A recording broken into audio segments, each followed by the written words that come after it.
रुक जा दिल के बात कहो तो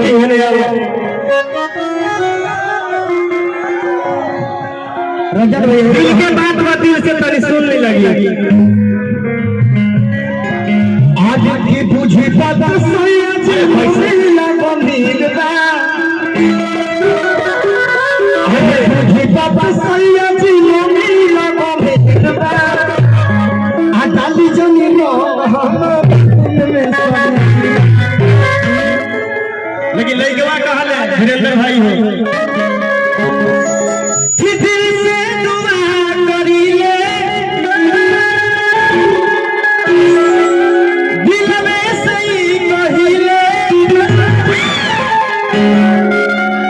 सारा के प्यार का तोहरे जन्म में मिले हथिया के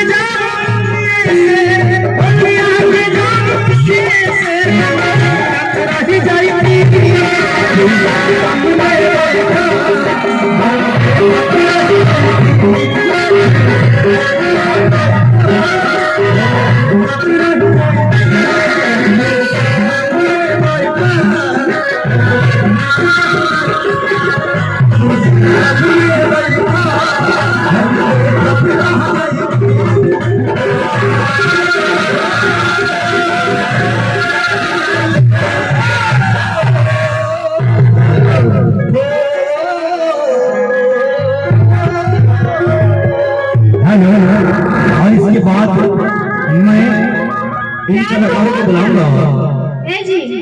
आपके बीच में आने की जरूरी है क्या? बार बार बीच में आ जा रहा है। देख रहे हैं आप लोग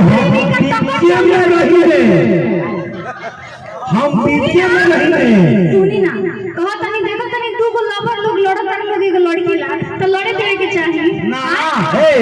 तू को लवर लोग लड़ता आई लोग लवर बड़ी बड़े हम से के चल दे चला ए प्रीति हमरा संग ई लोग लवर करे हे सारी अक्षरा जी के लिए लड़ रहे हैं लोग आप नहीं दीजिए थोड़ा अरे हम अक्षरा भाई ना हमारा नाम है प्रीति पासवान कोई सिंगल पीस है ना ही मेरा कोई कॉपी है और ना ही कोई हमारा ओरिजिनल है एक ही है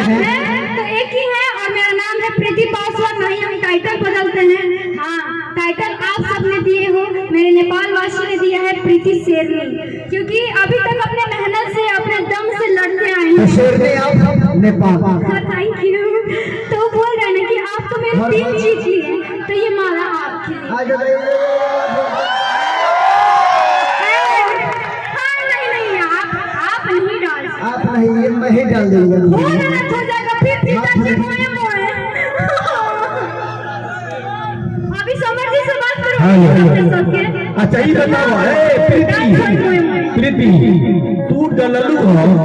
पूरा डाले का अधिकार होता खोल के बोलियो नाला